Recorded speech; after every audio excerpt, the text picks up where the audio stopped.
Let's start with Dr. Kim. Tell us about a little bit about yourself and how you came to learn about this lifestyle. Okay. Hi, I'm Dr. Kim, and I went into medicine because I love talking to people and being with people. I was a teacher of the deaf beforehand, and I love learning about the body. But I struggled with my weight from age 13 on. I grew up and stopped growing up and started growing out. And then that happened through medical school, through residency. Um, at about age 47, I decided that I wanted to learn how to prevent breast cancer because my mom had breast cancer when she was 48. So I discovered lifestyle medicine and plant-based eating, and I couldn't believe what I hadn't learned in medical school. So what I did was I started eating healthier, plant-based, and my weight plummeted. That's not why I did it, but it plummeted. My cholesterol plummeted. My energy went up. It was wonderful. So I learned about it myself, got boarded in lifestyle medicine, and started using it with my patients. And it made a huge difference in my patients' lives. So that's how I got onto this road. Wow, what an inspiring story. And to know that you are versed in American Sign Language, and I'm told that you have some other languages that you're versed in as well. So that must really help you to reach other people that maybe would be not as accessible if you didn't have those languages to help with. That's a great thing. And you do the telemedicine. So if somebody wanted to have a physician that could speak in American Sign Language, and I think you had some other languages. Is that right? I speak Spanish and American Sign Language well. Then I have some other languages that, like Singhala and things like that, that I speak a little bit. But on telehealth and with my patients in the office before I went to plantbasedtelehealth.com, I use those languages on a regular basis, and I love it. Love teaching other cultures and other people who don't get the information about how to become healthier. And that's so important. And I suppose that you've probably traveled extensively and not just are familiar with these languages, but also with some of the cultures, which when we're talking about eating and changing our lifestyle, that can be a big deal to some people who are so worried about holding on to things that they're used to enjoying with their cultures and trying to figure out how maybe they could adopt a healthier lifestyle but not have to give those things up. So you probably are familiar with some of those foods and cultures. Yes. Yeah. Okay, go ahead. Oh, I was going to say, when I thought that when I learned and did the research about going plant-based, I said, I can't do this. I can't give up my cheese. I can't give up this or that. And then I realized when I lived in Sri Lanka for 2 years, it's a Buddhist culture. We didn't eat animals there. And I was like, wait, I have done this before.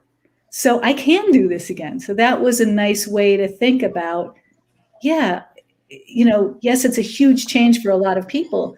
But if you move to another country, you'd be adjusting to their food also. So you just adjust what you're eating, and it makes you feel so much healthier and better. And it is possible. And I love a lot of ethnic foods, like Thai foods and Indian food. And there's, Mexican food, rice and beans. There's plenty of ways to have wonderful variety with healthy plant-based foods. And people think, oh, you're going plant-based, you're just going to eat cardboard. No, my diet is, I think I'm having a Indian meal tonight. We had a lasagna last night. We had, so Italian last night. It's just, it doesn't limit you. It actually opens up things. I think that's a really great way to put it. And I found that to be the case for myself too. I think I have a greater variety of foods now than I ever did. And now we're going to talk to Dr. Nicki. So if you welcome, I'm glad that you're here. You want to tell us a little bit about your plant-based journey and how you integrated that with your practice? Yes, I'd be happy to. So I would say that my love of eating plant foods started at about the age of 13. I grew up in a home where we ate pork chops and hamburgers, and I never liked it. And so when I was 13, I thought, I want to be the healthiest that I can be. And I just decided that eating meat was not healthy. Now, I didn't know anyone who was vegetarian or vegan at the time, but it just seemed to me like it wasn't the healthy option. I just instinctively knew that eating plant foods seemed healthier than eating a hamburger. So I stopped eating red meat at that time. And then as I got into my later teen years, I started giving up other things like poultry and fish, and eventually went vegan in my 20s. Now, at the same time, I was going to college and trying to decide what I wanted to do with my life. And I had considered medicine, but I thought that's just too long of a road. I don't know that I'm really interested in going to school for that long. And I was always good at math and science, so I decided that I wanted to do mechanical engineering. I really liked the challenge of it. I secretly liked that I was one of the only women doing it. And I enjoyed the school part of it. I really enjoyed working hard and figuring out problems. And as a kid, I was always an inventor. So I really enjoyed that part of it. But when it came to working the day to day, so I ended up working for a contracted company through NASA, working on the space shuttle program. And although it was somewhat exciting, it just wasn't my passion. And what ended up happening was when I was not at work, or maybe even when I was at work, I was reading books about nutrition. I was talking to people about being vegan and plant-based. And that's where I really found that I could just talk for hours and hours about nutrition. And after working for the space shuttle program for about 7 years, I decided to just up and leave. I said, I'm just not passionate about this and I need to do something different. And that's when my husband said to me, he said, Nicki, you'd be a really good doctor. And I'm like, oh, there's no way I'm going back to school again. I already got my master's degree in mechanical engineering. I've been to school long enough. But he said, if you became a doctor, I think you could really help a lot of people and people would listen to you about going plant-based. And that's kind of what started the wheels turning. And so a second career, I went back and had to do my prerequisites and went back and did medical school at the University of Utah. I started in 2013 and graduated in 2017. And then I went and did a family medicine residency in Montana and just finished that last July of 2020. So finished that and then luckily was able to become board certified in lifestyle medicine as well last year. So that is where I'm at today. And I definitely have been living and sharing the plant-based message for years and years, and got my family members to all transition at some point, and just really loving sharing this with my patients as well. Well, that's a great story. So you just kind of had some kind of intuition about this before you even had all the knowledge and research. You just kind of knew that this was the best way to go, and wondering how your family took that. Yeah, they didn't love it. They thought I was crazy at first. But now they're all on board because they see the differences that it's made for everyone. I mean, when I was growing up, there was, a lot of the older women that I was around in my life had issues with weight. And I was constantly, what I was seeing, I wasn't seeing people saying, well, we need to eat more plants. It was, I need to eat less food. I need to weigh my food, or I need to only have certain amounts of certain things and, buy a smaller plate and really track what I'm eating. And it just looked like misery to me as a kid. And I have to say, now that I have found this way of living, it is so nice not to have to track all of that stuff. I just eat the right types of foods and I eat until I'm full. I snack. I love the food that I eat. I feel satiated. I am excited about the food I eat. I don't feel deprived at all. And I wish that I could go back and share that with some of the people in my life, 30 years ago or however long, so that people wouldn't have to suffer. And I feel like there still are people suffering, feeling like they have to, it has to be, I mean, it's not rocket science, right? It shouldn't be rocket science. You shouldn't have to write down every single calorie that you're eating.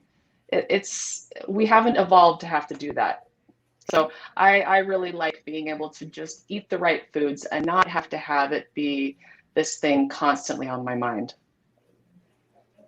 Yeah, and I'm sure that there are some people that are watching now that probably have tried almost every type of strategy out there, even some that may have been a little dangerous, Mhm. just so that they could try to achieve the weight loss or stop gaining weight. And there's just so many factors involved though too, right? I mean, it's about the food, but it's also about the emotions, and it's about the family background, and stress and lack of sleep, and all the Mhm. things that go on in our primitive brain that drives us to do things. So there's just a lot of different factors in this weight loss. And when I see people that have tried all these different types of diets that they call it, where they're weighing and measuring the food, or they're just only eating one thing and nothing else. I mean, it's just really kind of frightening to see that they are taking these health risks all in the name of trying to lose weight. And it's so sad that the people that maybe have not tried this lifestyle, that they don't know that you could eat all that you want and well, until you're comfortably full, and not weigh or measure or count calories, and still achieve the body weight that your body was meant to be, instead of where it just keeps gaining every year, or you're just trying to keep from gaining. So maybe one of you, let's start with Dr. Kim. If you could tell us maybe about a patient or somebody that that maybe was struggling in this way, and you had helped to introduce this lifestyle. So I first did it with myself. I've tried Weight Watchers and Diet Center and um, starvation. I've tried, and it was kind of for me, if I could just stop eating, if it was like a cigarette and I just stopped having a cigarette, it would be fine. But I'm a food addict. And so it was really hard, and I'm not good with willpower. So when I went to this, I eat now so much more than I ate before. I eat all the time. I snack also. I eat healthy foods. I love what I eat, and I lose weight. For the first time in my life after I was 47, I had to be careful to eat more to not lose too much weight, which was just a mind-boggling experience for me, since I was 50 pounds heavier than I am now. And then I started using with my patients, and I think the fact that they saw what I was doing and what my body looked like and how much more energy I had and how much more fit I was, how much more healthy I was. They actually believed me. And so some of them started coming to me because they heard I was the plant doctor. I was the one who was going to prescribe broccoli. And I ended up changing lots and lots of people's lives, especially because a friend would tell a friend who would tell a friend who would tell a friend, and then they would be shopping and they'd notice each other and they'd be like, "Oh, you've got veggies in your basket. You see Dr. Scheuer, don't you?" And so it was nice to see that. And I talked to them. It's about health. It's not about weight. It's about health. You want to get healthier. You want to be as healthy and happy as possible. The weight will come, and it does. And they are shocked that they don't believe it. And then they do it, and they get off medicines. They feel better. They lose weight. The only side effect for them is having to buy smaller clothes, and it's great.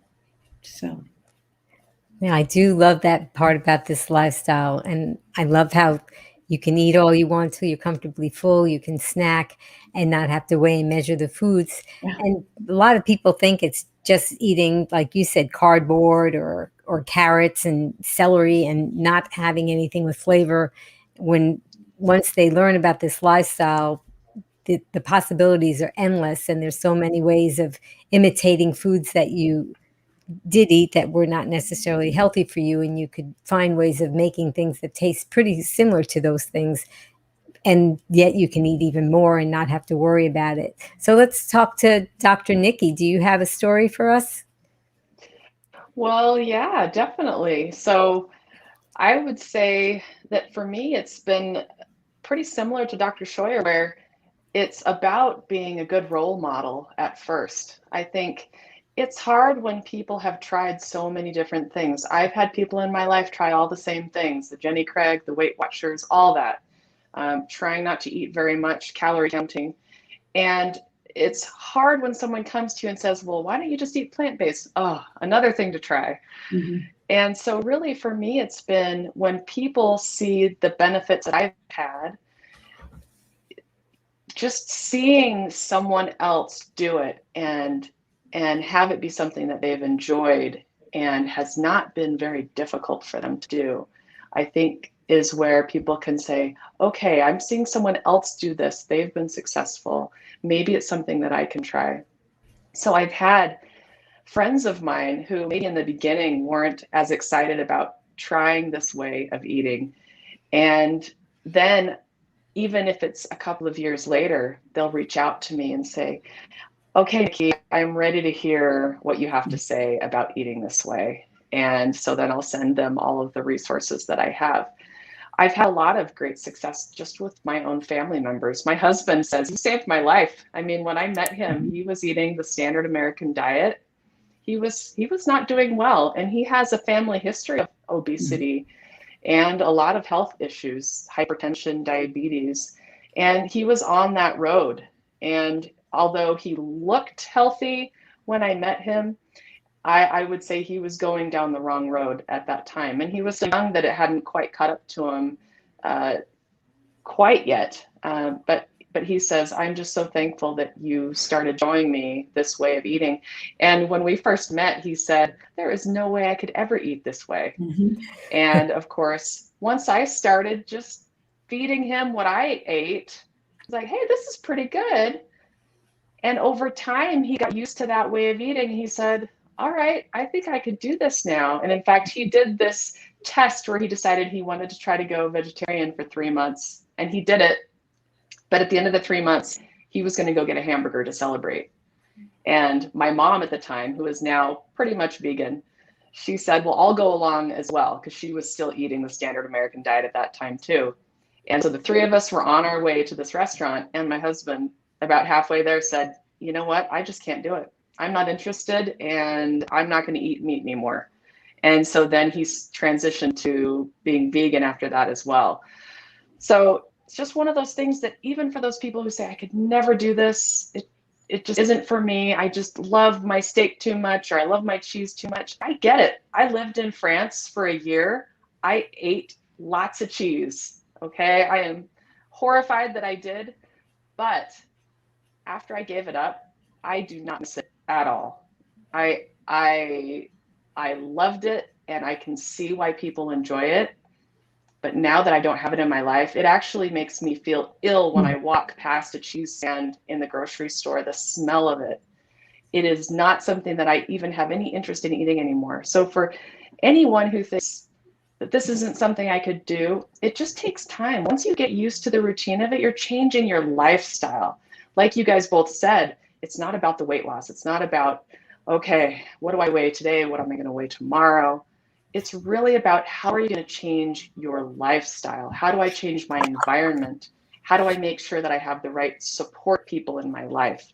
How do I continue to eat this new way? And once you just start eating that way, the results will come. Just like Dr. Scheuer was saying, it's not about trying to weigh yourself and worrying about the weight loss. It's about making this change and just deciding that this is the way that you want to live your life. Well, I agree.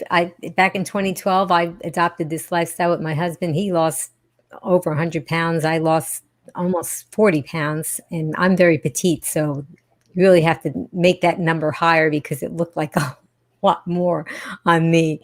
And you're right. It just takes some time to really get adopt this lifestyle and make the changes that you need to do. So, but still, I think that the more people try different types of diets, the more convinced they become that I'm just big boned, or I Mm-hmm. just don't have what it takes to do it. Other people can do it, but I'm just different. I can't. So, Dr. Kim, what would you say to that person out there?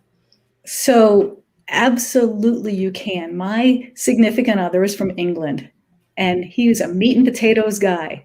And because he wanted to date me, I brought the food and I fed him. He's lost 60 pounds. He's gotten off of 5 medicines, 3 cholesterol and 2 blood pressure medicines. Looks like a completely different person and feels like a completely different person. And the way we did it was, at my house, it has to be clean because I have no willpower. So if there should be and can be no junk in my house. When we go out, you can eat whatever you want. And just as Dr. Nicki Davis's husband happened, over time, he found that he felt so much better, looked so much better, got off of his medicines, that he didn't want his bad food anymore. He could go out and when we were at a restaurant, eat a steak or whatever, and he just didn't. He stopped. So for some people, they go in right away and it's easy and great and they rip the Band-Aid off right away, or some people go slowly. And it definitely can happen to anyone. If it can happen to me, who was a cheeseaholic and a junk foodaholic, I was a Milky Way vegetarian for most of my life and ate crap. I would never go back. And so many of the people that I know who've tried it find that, oh, it's so much easier than I thought. And for some of those people, I just start with eat more apples every day, or eat more veggies every day, or have a smoothie, because you can crowd out the bad stuff with the good and just add things. And it really works. And then they find that it's so much easier and so they feel so much better, they never go back. I like that philosophy about adding things in and crowding things out, so that not everybody wants to go 100% all in, and maybe they just don't even know how to, even if they wanted to.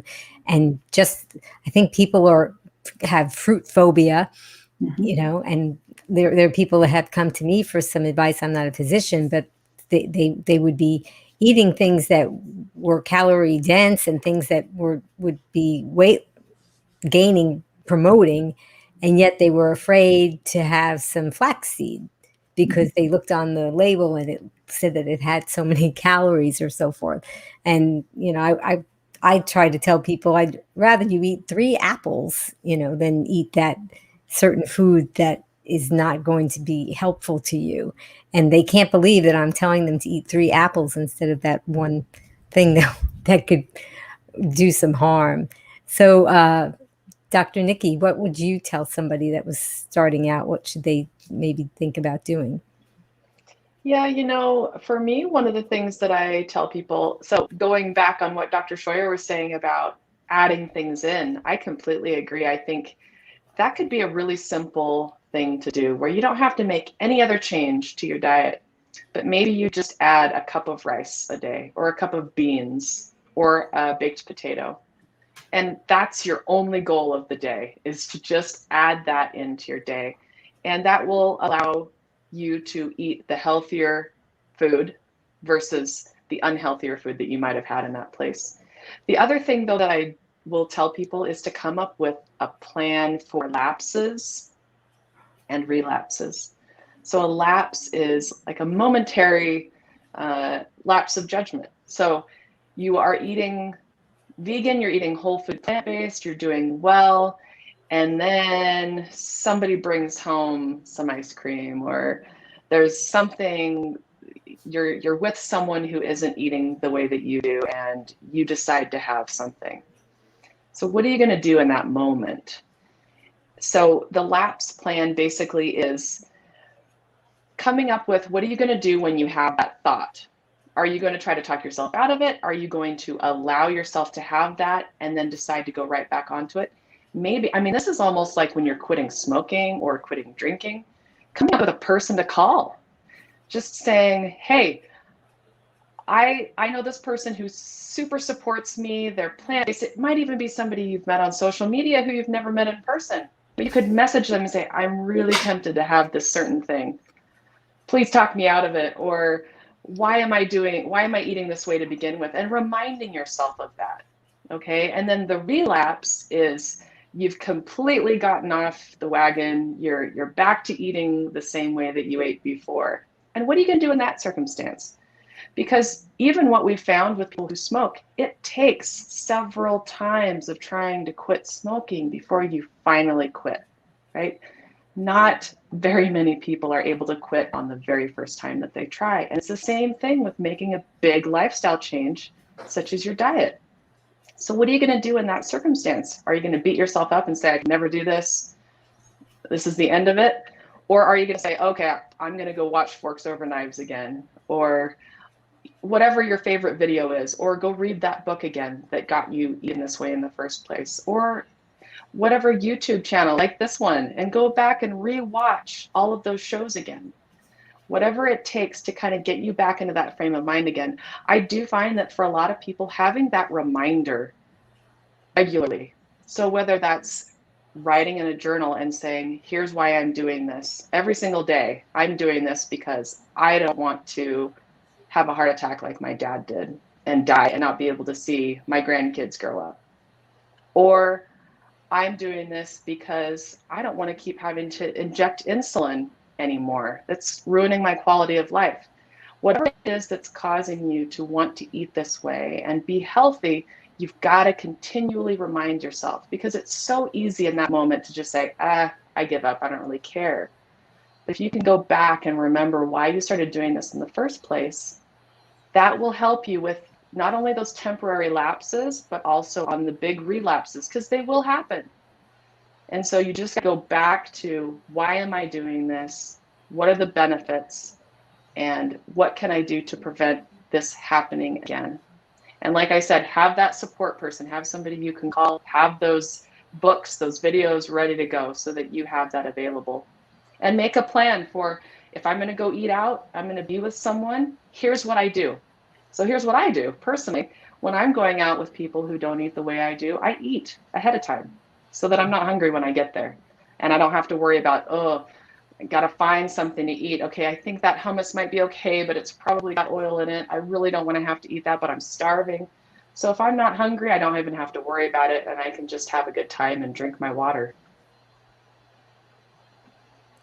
That's really great suggestions. I love all of them. They're and to you're recognizing in the first place that you're going to have setbacks, and and you shouldn't be hard on yourself if you don't do it 100% and no lapses at all. We're all human, and we have a lot of our instincts are telling us to do things that our brain is, even if our brain is trying to tell us not to do it, we have these instincts that are driving us. So we have to be a little kind to ourselves. I agree with you. I think that's a wonderful outlook. And Amber said, my plan is eat steamed veggies first. I like that, Amber. That's wonderful. And then you got those steamed veggies in first, and then maybe it'll fill you up a little bit and you won't have to worry so much about what to think about eating next. So Dr. Kim, do you have any tips? Absolutely. So first tip is keep junk out of your house.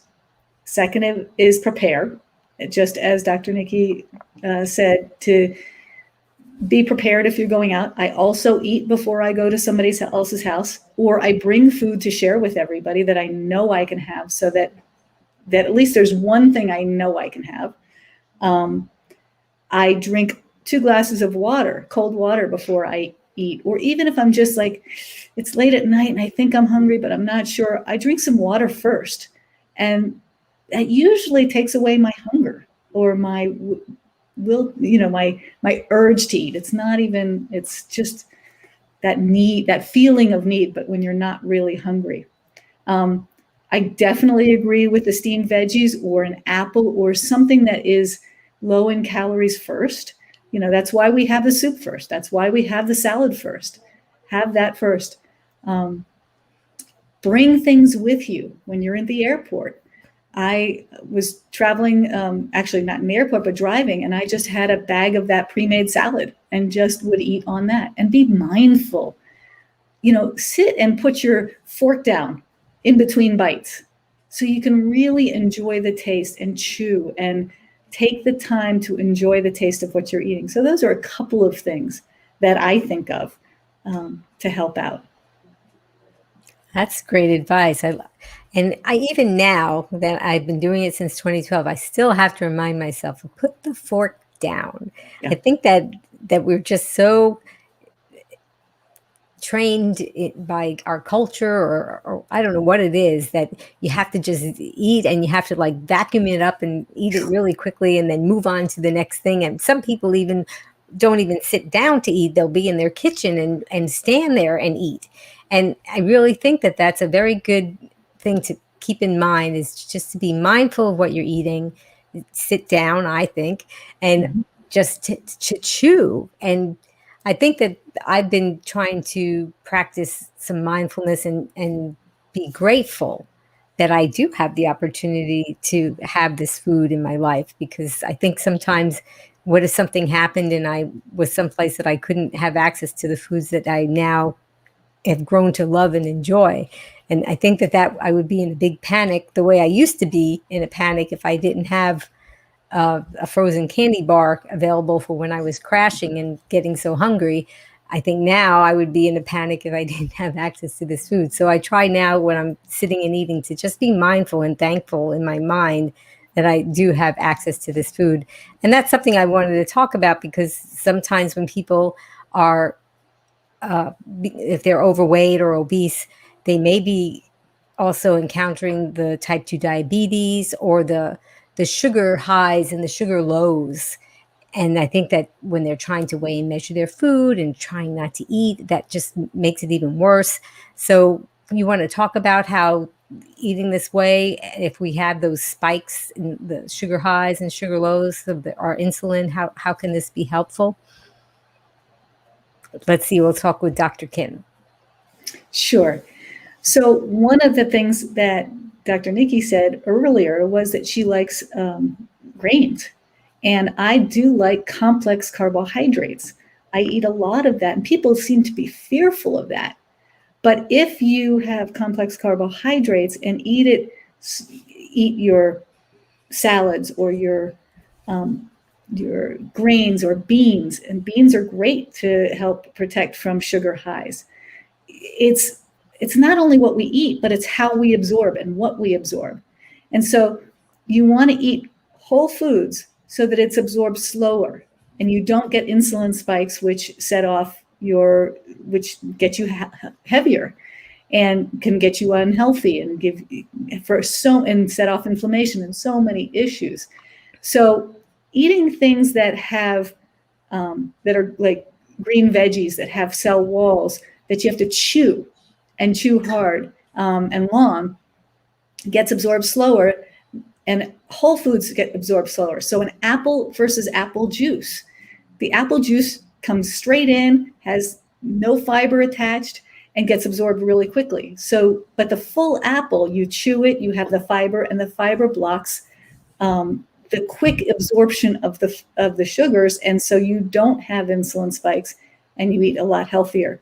So you want to avoid simple carbohydrates like candies, and put in complex carbohydrates like your whole grains, and that helps quite a bit. And then, for people who have smoothies, I tell them to drink it very slowly. So drink the amount of food and I prefer you eat it, but for some people that helps. Like when I started, I had never had a salad till I was 47 years old. I hated green things. So my friend made green smoothies for me, but put in beets in it so it looked like it was red. And I would have that slowly for the first month. And after that first month, I was craving salads, which was such a neat thing. So, but you don't want to drink that fast, because then you're going to have that quick absorption. So drink it slowly. So those are a couple of things about that. Very good. And like I said, people just have this fear of fruit. And because it has the fiber, we're not worrying, like you said, we're not worrying about the sugar in it, because it has the fiber and helps to be more like a log on the campfire rather than throwing tissue paper on the campfire. That's how I try to look at it. What do you want to talk about, Dr. Nikki? Yeah, so if we're talking about the blood sugar spikes, lows and highs, something that can really affect that is insulin resistance. So we talk about diabetes, but even in people who don't have diabetes, if you're eating a high fat diet, your body is going to have a harder time getting the glucose that it uses to make energy into the cells that need it.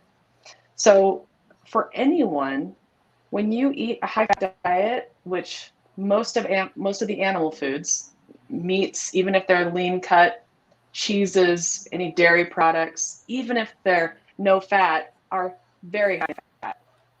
And when you eat that high fat diet, that fat goes directly into your cells. I mean, it does not pass go. It is great for storage, energy storage. Your body looks at it and says, oh, we are going to store this for later. This is perfect. It doesn't look at it as an energy source. It looks at it as a storage source. So when your body goes to store that fat, it stores it into cells, and it can become part of the inside of your cells. So intramyocellular lipids inside of a muscle cell, the fat inside of a muscle cell. And when you've got that gunky fat gunking up those cells, when your body says, okay, yes, we ate this apple, if it's a piece of fruit, we ate this apple, we have all this beautiful glucose running through our blood, and now is the time to make some energy using that glucose. And the glucose tries to get into the cell, and it can't, because that fat is just gumming up the cell, and it won't allow the glucose to get in. Now, this happens to all of us. If we eat a high-fat diet, or we eat a high-fat meal, just one meal, it can cause you to have some of that insulin resistance. So meaning that when you have glucose in your blood, your pancreas responds by creating insulin. Insulin is like the key that opens up the lock in your cell door to allow the glucose in.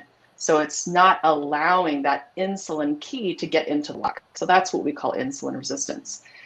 And if you do that long enough, if you eat that way long enough, then eventually it turns into diabetes. And eventually, if it goes even longer, your pancreas just tires out at some point, saying, I can't keep creating all this insulin to keep up, because the insulin is going to keep ramping up when it says, well, it's not working. We sent all this insulin into the blood, but we're not making any energy because the glucose can't get into the cell. So it keeps ramping up, and then the pancreatic cells tire out and die. And then you're transitioning now from type 2 diabetes into more type 1.5, which is more similar to a type 1 diabetes that we see in younger people. So insulin resistance is not just something to worry about in diabetes. It's something to worry about just for every meal that you have. Is you want your body to be running well all day long, every day. And when you're gumming it up with bad foods, you're going to have some of those glucose spikes, and eventually it can catch up with you and turn into pre-diabetes or diabetes. I mean, we're seeing that trend in the United States now. We're not starting to trend down at all. Our diabetes rates, our pre-diabetes rates are just going through the roof. 1 in every 3 adult Americans now have either pre-diabetes or diabetes. So it's not going anywhere anytime soon, and it is largely due to our diet. Yeah, I'm glad you said that. I know that they used to call type 2 diabetes adult onset diabetes, and now we're even seeing it in children, which is really frightening. Mm-hmm. And I'd like to talk about the meats. I think that people that are not familiar with this lifestyle think that if they just don't eat red meat, or if they I used to do this, take the skin off of the chicken, and that you're not having fat. And so, Dr. Kim, how are we still having fat if we think that we're cutting off the fat of meat?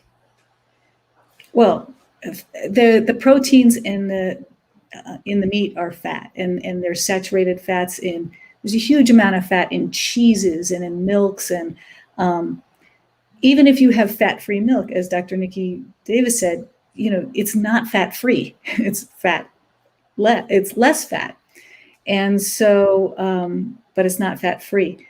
So you definitely want to get rid of the animal products because of that. They have other proteins in there that spike IGF-1, which is insulin growth factor like type 1, which is really, really, really important for growth when you're a baby and a child growing. but not when you're an adult, because if you have that growth factor, that animal product, which spikes up the insulin growth factor, you're growing your fat cells, you're growing cancer cells. And we don't want to do that. So avoiding that and going to plant-based foods is very helpful, because there is, in general, less fat in some of the plant-based foods. But you've got also, there are some fatty plant-based foods. People talk about coconut oil being healthy for you. It's not. Coconut oil has a huge amount of saturated fat. There are good fats in nuts and seeds, but you don't want to overdo it. You do need some fat because you need to be able to absorb fat-soluble vitamins like A, D, E, and K. And so you need a little bit of fat. So a little bit of nuts and seeds, depending on what your health is, every day. But you want to avoid the unhealthy fats. And there's a lot of research about the difference between plant fats versus meat fats and how inflammatory the meat fats are. So fat is not the enemy, but too much fat, as Dr. Nicki said, too much fat getting into the muscle cells, the intramyocellular fat, is not healthy. You want the appropriate amount of fat and where it is, in the right place, not where it's not supposed to be. Well, that's great. Now, we talked about fat, so Dr. Nicki, do you want to talk about oil? Oh, yeah. Oh, my favorite. I love talking about oil. So, okay, so what is oil? Oil isn't something that we pick off of a tree or dig out of the ground, right? It's something that we have to make. It's processed. It's highly processed. If you think about the amount of food that is ripped apart and shredded and shrunk to get a certain amount of oil, it's a huge amount. You think, oh, a little teaspoon of olive oil isn't that big of a deal. But if you look at it as however many olives on a plate, maybe 100 olives or 1,000 olives, you could never sit down and eat that many. It would be gross to eat that many. And yet somehow people have it in their minds, because of the media, that olive oil is a heart healthy substance. So my question is, if it's so healthy, then why not just eat the olive? Because whatever's in the oil came from the olive. So why not just eat olive if you really think that you're getting something healthy? So one of the things that comes from olives or plant foods are phytochemicals. And those are things that are good for your body. They help fight inflammation, help fight disease. And it's, you think of it as kind of like an antioxidant. And those things are important, but those you will get from eating the whole plant food. You do not need to eat the oil product in order to get that. One of the problems with oil is not only that it's highly processed, but basically what it is it's fat that's been stripped from a plant. So corn oil, you are stripping all of that fat, which corn doesn't have a lot of fat to begin with, but you're taking all that fat from the corn, lots of corn, to make the oil. So it's 100% fat. And oil is the most calorie dense food on the planet. Because it's pure fat, you get 9 calories per gram of fat versus only 4 if you're talking about carbohydrates or protein. So fat definitely is the most calorie dense. And then if you're just going to have something that's 100% fat with no fiber in it, no carbohydrates, nothing else, it's just the fat, then that's all you're getting. You're just getting 100% the fat. And so thinking of just taking this liquid fat and putting a little bit of it on your salad or putting it on a fry pan to cook up some veggies or things like that, you are just adding so many extra calories that you don't need. Now, Dr. Scheuer made a good point. Fat is not the enemy. You need fat in your diet. In fact, there are essential fats that you need, like omega-3s and omega-6s. Saturated fat, not essential. You do not need to eat saturated fat, which is, for the most part, what you're going to get when you're eating animal products. But you do need a little bit of fat. But I would much rather you get your fat from plant foods. Plant foods have fat. So all plant foods are going to have some fat in them, just at differing levels. And like Dr. Scheuer mentioned, Coconut has a lot of fat in it. Unfortunately, it has mostly saturated fat, so that's not the best plant food to choose. But all other plant foods are going to have a little bit of fat in them that you need. And if you're talking about omega-3s and omega-6s, a lot of people will say, well, omega-3s, don't I have to eat fish to get that? Or don't I have to take a fish oil pill? So the fish doesn't actually make the omega-3. The omega-3 is something that the fish eats, and it gets it from plants like algae. So if you're really wanting to get that omega-3, eating plant foods that are high in omega-3s like the flax seeds, the chia seeds, the walnuts are going to be your better option. Well, that's excellent because I know that the oil is something that people do get confusing messages about. It looks like we have some questions from our audience. So let's start and bring one of those questions up. And this is from Gina. Hi, Gina. She says, I have a question. I'm SOS free, that's sugar, oil, salt free, 100%, and can't lose the last 15 pounds. I'm 61. I eat very healthy, lots of greens, little grains. So, Dr. Kim, you want to try and take this question? Sure. There's a lot of reasons. One of the things is definitely have to move. As we get older, we even have to move more. I would be exercising every day and getting in some weight-bearing exercise, because that will help with prevent osteoporosis. It'll help build your muscles, and that will be good. And that helps kick your metabolism up too. So I would look at that, make sure you don't have any thyroid issues or any other issues, and definitely watch for hidden oils, because if you're having any processed foods, you might have some hidden oils or some hidden other things. Other things I might look at, are you sleeping well enough? Are you stressed? Because that increases your cortisol, which increases the fat. So getting enough sleep is very important for it. Getting your stress down is important. Timing of when you eat. So you want to eat more in the morning. Put your highest calories in the morning, because we process calories and foods later on a little differently than we do in the morning. So there's a lot of things we could look at, but movement is a very important one. I'm glad you said that. They say that muscle burns fat. I try to incorporate exercise as much as I can. And I think even as a female, it seems like we're just fat producing machines. So because we're supposed to bear children or something. So we're just, seems like sometimes we're running up a downward escalator. What do you say, Dr. Nicki? Yeah, well, one of the things I noticed was that she said she doesn't eat grains. And so I guess I would be curious as to why.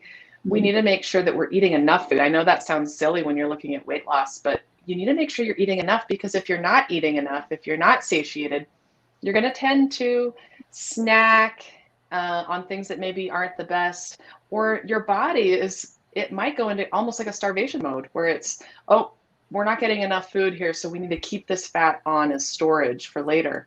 So you just have to make sure that not only are you eating the right foods, but you got to eat enough too. Eating a salad is not going to be enough. If you're going to have a salad, you want to make sure you're adding in some grains to that salad, some quinoa or some beans to that salad, something. I mean, I'm a self-professed starchivore, and I feel like that's where you need to make sure that you're getting enough starch, those complex carbohydrates that Dr. Scheuer was talking about earlier. You've got to have something that's going to keep you satisfied, keep you full, and keep you happy. I would never be happy with just eating a plate of broccoli and that's it for lunch. There's no way. So I need my broccoli and I need my potato or my rice or my quinoa or my barley, something that is going to help you break down those carbohydrates slowly, but you're also getting those great vitamins and minerals and nutrients from the non-starchy vegetables too.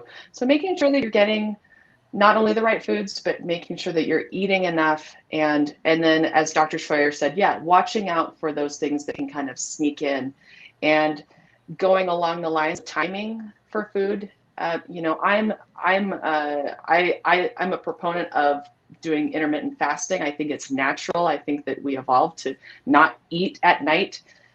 Basically, once it gets dark, we really shouldn't be eating.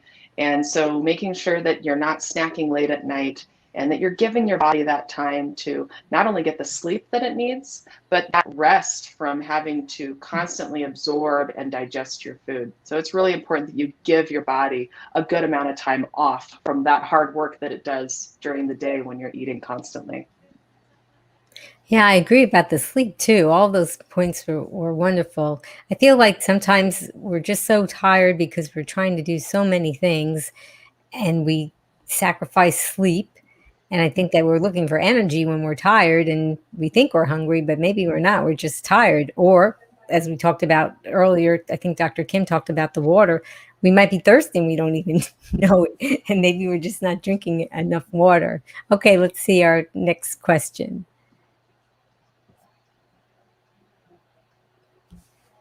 Okay, I think that we're okay. Pat, does avoiding oil really help with weight loss? So you're both nodding. Who should I pick first? So Dr. Kim, because we'll ask Dr. Nicki too, but we'll start with Dr. Kim. Yeah, so absolutely. If you look at one tablespoon of oil is 120 calories, and that doesn't fill your stomach up. Plus, remember, as Dr. Nicki Davis said, it's 9 calories per gram. It's the most calories per gram, basically, that you can have. It's the most calorie dense food in the world. So if you can fill your stomach up with fruits and veggies and grains, with like 400 calories of that, you're going to be full and not eat more. But you add 1 tablespoon of oil to that salad on the dressing, it doesn't fill your stomach up anymore, and you already added so many calories. They're hidden, and it adds up every day. So get rid of the oil. Learn how to cook without oil. Learn how to bake without oil. It's easy. It's delicious. You won't miss it. It's empty calories that you don't need. And yeah, you get rid of the oil. It makes a huge difference. Okay, Dr. Nicki, what did you want to say? Yeah, I mean, calorie density is huge. When you're looking at calorie density, you think of your stomach. It has receptors, stretch receptors on your stomach that tell you when your stomach is getting to a certain size. And then that sends signals to your brain saying, okay, whoa, we're getting full here. You better slow down. So doesn't it make sense that the food that you're filling your stomach with have the least amount of calories? So making sure that you're eating your greens, which are very high in nutrients, and very low in calories. You're eating things that have the most nutrition and the least calories. And that's, I mean, isn't it funny how when you're looking at calorie density, the amount of calories in something, the things that have the most nutrients have the least calories, and the things that are most nutrient deficient are the ones that have the highest calories. Mm-hmm. So for instance, we're talking about oil a lot. Oil is basically nutrient deficient completely. There's very little nutrients that are retained when you're stripping that oil out of whatever it is that you're getting it from.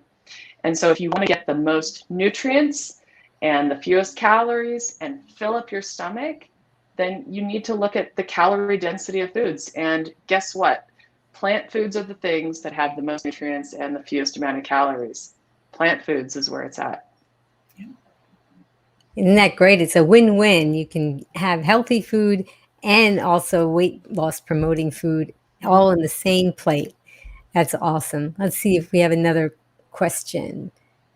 Jarvio, how to get friends who are misinformed about nutrition to open up to the truth about food. I'm sure you both run across this quite often, Dr. Kim. So being a good role model is one thing. It's hard. You can't preach so much, but there are some ways out there where it's not you telling your friends. There's a nutritionfacts.org by Dr. Michael Greger, has 5-minute videos that he puts out daily or once a week, and just have them look up on that. There's great movies out there like Forks Over Knives, What the Health, The Game Changers, depending on where the person's coming from. You can have them watch that. I did that to my brother and his son who don't believe in what I'm doing. I said, for my birthday, I want you to spend the hour watching The Game Changers with me. And it was that was my birthday present. And that was a wonderful way to do that because they couldn't say no to the birthday present I wanted. So those are a couple of things I suggest. Oh, that's a really good strategy. I'm going to have to think about that one time or another for a birthday present. What about you, Dr. Nikki? Well, it's so funny that you say that, Dr. Scheuer, because I did that exact same thing to my mother. So I read the China study, and it was so fascinating to me that I told my mom that for my birthday, I bought it for her for my birthday. And I said, please read this. And she was only able to get about halfway through, because if you've read the China study, it's a little difficult to read. You know, if you've got a medical background, I think it's easier, but it is a little bit of a difficult read. But she was convinced after she'd already gotten halfway through, and she said, okay, I'm going to start eating this way. So that was one of the ways. But I agree. I think being a role model is huge. And I think, you know, there is a place for preaching to people. There is a place. I mean, right now, I would say that we're preaching to people, right? We're out there sharing it with the public. But there's also a place where some people might feel, you know, defensive about it when you start bringing it up. And they might see that, oh, boy, she lost 30, 40 pounds and I can't lose that weight. And it's really embarrassing for me. And, you know, so just being available, that when that person is ready to come to you, that they will know that they can. And, you know, one of the things that I learned, I think it was from Dr. Doug Lisle, is he says, when somebody asks you about your diet, don't preach to them. Just say, you know, I don't know. It seems to be working for me. I've really enjoyed it. You know, maybe it's not for everyone, but I've really enjoyed eating this way. So that it's not so I am greater than you. I know 100% the truth, and whatever you're doing is horrible. That it's just more, hey, this is what I'm doing for myself, and it works great for me. And that, I think, helps it to where you feel like you're on the same level, and then they might be more willing to open up to you and ask you more questions about it. That's always worked for me. And in fact, people who I never thought would be interested in eating this way, even years later, have come to me and said, okay, give me the information, I'm ready. Yep, I think being patient, you're right. And, you know, since 2012, I adopted this. And of course, in the beginning, I just couldn't stop telling everybody about it, which is why my family told me to just start doing what I'm doing now and just preach it to the world instead of to them, because they had already heard enough and were getting convinced. But you're right. Sometimes just being that example and letting people, and then eventually, you're right. There have been family members that were not interested in the beginning, and then suddenly a few years later, they're starting to ask some questions. So I think that's really great. A lot of people say that they who already have adopted this lifestyle, that they're frustrated because they feel like they can't even discuss this with their physician, because they feel like their physician might talk them out of it, or tell them that they're, you know, even though the physician themselves may not be familiar with the lifestyle. And people time and time again are asking me, I wish I could find a doctor that was on my side with this lifestyle and familiar with it, and then I would be able to have the information about what are the good blood tests to have to make sure things are on track. Are there supplements that I need, and so forth. And now you both are a part of this plant-based telemedicine. So Dr. Kim, can you start to tell us a little bit about it, and then Dr. Nikki will chime in? So we are both blessed to be working with such incredible colleagues at plantbasedtelehealth.com. And you can go on there. We are in all the states and DC, and we have an incredible variety of people who do all kinds of different, have had all kinds of different backgrounds. We have multiple languages, from French, Spanish, American Sign Language, Chinese, and I think some more, but I'm not 100% sure. But you can go to our website at plantbasedtelehealth.com and meet some of the greatest people. And I'm just lucky to be in this group of people who will help you on your plant-based journey and your health, because it's not everyone, it's not a one size fits all. And there's different, as you mentioned, there's things that we need to look at to tweak little details on everybody. And so And we do understand plant-based medicine, how it affects your medications and your health and your life. So come join us. Okay, Dr. Nicki?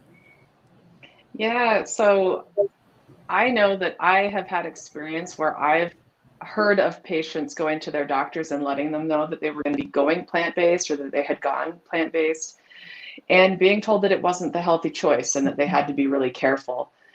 And it's interesting how they'll be told that, but then someone else who's eating what everyone else does, the standard American diet, even if it is the healthy standard American diet where you're, like you said, Amy, where you're taking off the skin of the chicken and all of that, you know, doctors aren't telling people not to eat that way. And in fact, I'll tell you why they're not telling their patients that, because they're eating that way.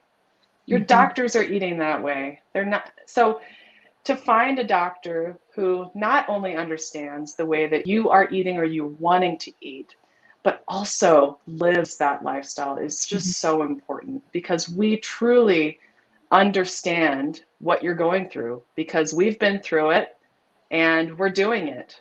And not only that, but then, yeah, we can help you with figuring out, making sure you get enough B12, and are there any other things that are going on in your life?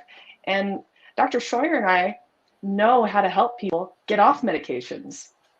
So yes, we've been trained to start medications. We know all the right medications to start for high blood pressure, diabetes. But I'll tell you what, that is not my favorite thing to do. My favorite thing to do is get people off of medications. And it's not very common that that's what doctors do. I don't know that in residency I ever saw another one of my residents taking people off medications. It was more, oh, they're not on a statin, let's put them on a statin. Or, oh, their blood pressure was high today, let's put on another blood pressure medication. We get trained very well on which medications to add, but not a lot of doctors are trained on which medications to remove first or how to titrate people off of things like insulin. So that's where you really get a benefit with having a plant-based doctor in your court, is someone who will fight for you, someone who understands a plant-based diet, and someone who is able to help you through the process of making lifestyle changes. And that includes helping you with your medications and knowing what labs need to be done and what medications need to come off, or by how much and when. Yep, those are all great points. I know that my husband, he was on blood pressure medication and cholesterol medication and a couple of other things. And we actually found out about this lifestyle through Dr. Furman on the PBS special. So we had to adopt the lifestyle and just be very careful with what we told our physicians so that we wouldn't be discouraged, because we really felt like this was the way to go. And my husband felt lightheaded within the first week. He wasn't feeling well, and then he also felt like he was coming down maybe with the flu, but he didn't have any symptoms. And this wasn't something that we could just bring to our traditional doctor's attention, because then they would probably say, you see, maybe that you shouldn't do this. Meanwhile, we were just going through withdrawal, and my husband was becoming over medicated because his blood pressure was dropping. So I think I encourage people to, especially if you're on prescription medications, to work with a doctor that knows about not how to put you on medication, but how to take you off and do it in a safe manner, because you really have to watch your dosage and so forth, and you shouldn't be doing it on your own. And I'm sure in addition to blood pressure medications and cholesterol medications, there may even be other medications, that maybe even medications for depression that you're on, that once these doctors help you decide what you need to do as far as what you're eating, and maybe if there are supplements that you're lacking, those things could even change for those medications as well. So I really encourage you guys to try to find a doctor, like with plant-based telehealth, and we have two great ones here. And I think that I wish that I would have had access to both of you back then, when I was trying to bump around in the dark and just read a book, and there really wasn't very much else on the internet or anywhere to help me through it. But it is important because this is serious. Medications are serious, Yes. right, Dr. Kim? Absolutely. So certainly if you are on diabetes medicines, high blood pressure medicines, Coumadin for blood thinning, you really should be talking to a doctor and helping you when you're transitioning to your lifestyle and getting healthier. And those are so important. And we've seen people get off of depression medicines and decreased thyroid medicines. We're very lucky to have medicines. And, I just like Dr. Davis, that I don't like putting people on medicines, but we're lucky to have them when we need them. And we happen to be pretty skilled at knowing when you need and what you need, and then when we can get you off. And it's, as for her, it's my favorite thing. It's getting people off medicines. It's great. Safely. And do you want to say something quickly about that, Dr. Nicki? Oh, Did just you want getting to add people off anything? medications. Yeah. You know, I mean, that part of the job is a lot of fun, getting people off medications. But I have to say, just being able to see people make the lifestyle change and just start to feel better, seeing people get well, that's not something that I think that a lot of physicians are missing out on in their training. Is a lot of times we see a lot of sick people who slowly get sicker over time. We're managing their conditions. We're not treating their conditions, unless you're talking about something acute like a broken arm or an infection that can be treated with an antibiotic. When we're talking about chronic lifestyle related diseases, those are the diseases in which you have the ability to change your lifestyle and not only stop, but a lot of times reverse those conditions. And I would say that that is what's so amazing with being able to do lifestyle medicine and being able to do it through telehealth. And like Dr. Scheuer said, all 50 states are covered with all of our doctors that we have. That being able to help people reverse those chronic lifestyle conditions just through what they eat is not only fun for me to be able to see, but it's just amazing to be able to see patients actually getting well instead of remaining sick or just getting sicker over time. That's just what we're used to seeing in the hospitals, we're used to seeing in the clinics. We don't see people getting well often, but now that I work with plant-based telehealth, that's the norm. That's what we see.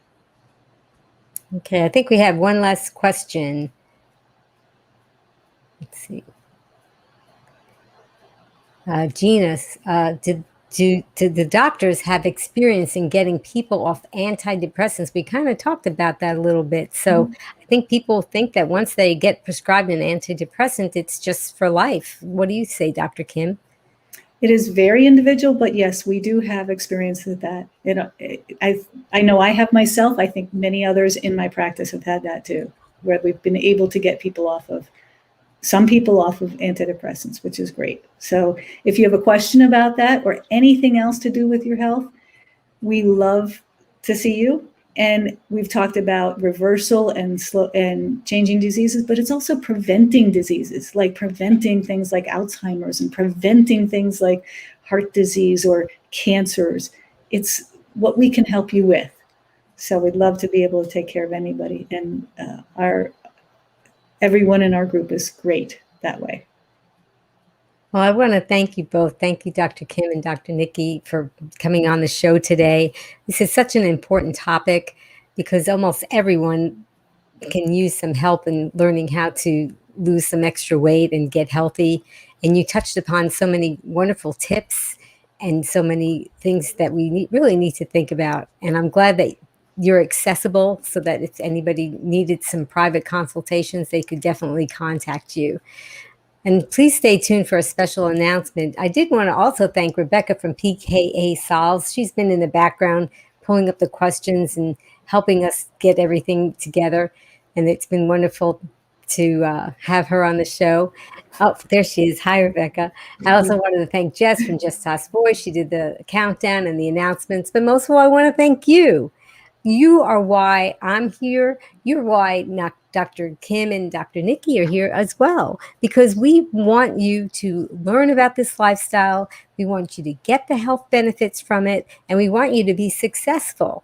And we want to be a resource for you so that if you have specific questions, you can come and watch videos like this and broadcasts like this, or you can contact doctors like Dr. Kim and Dr. Nicki on plant-based telehealth.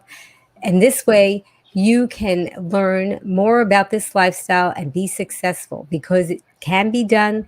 We're not anybody special from anybody else. We all had our challenges with this before eating this way. And now that we learned this lifestyle, everything is just so much more clear, and we're just so much more healthier. And that's why we want to spread the word and share this information with you. So if you could please like, share, comment, subscribe. And another way that you could help is if you would join us, and let's be our Plant Strong family. And you can type in the comments, be strong, be well, and be green, as I do this with Dr. Kim and Dr. Nicki, and watch Dr. Kim, because she's going to add a little bit of something special in with our sign off. So until I see you guys again, I would like to also let Just Has Voice tell us who's coming up next. Coming up next, Dr. Monica Agarwal. Diagnosed with rheumatoid arthritis, cardiologist Monica Agarwal, MD, healed herself with the help of a plant-based diet. Dr. Agarwal wrote the book Body on Fire. A national speaker, Dr. Agarwal teaches preventative cardiology in her daytime practice, where she emphasizes plant-based nutrition and often performs multiple mind-body techniques with her patients, including yoga and meditation. Join us on Monday, July 19th, 3 p.m. Eastern, noon Pacific, on Be Green with Amy, live. Well, thanks again, Dr. Kim, Dr. Nicki, and thank all of you. And remember, until I see you guys again, be strong, be well, and be green. Bye-bye. Bye.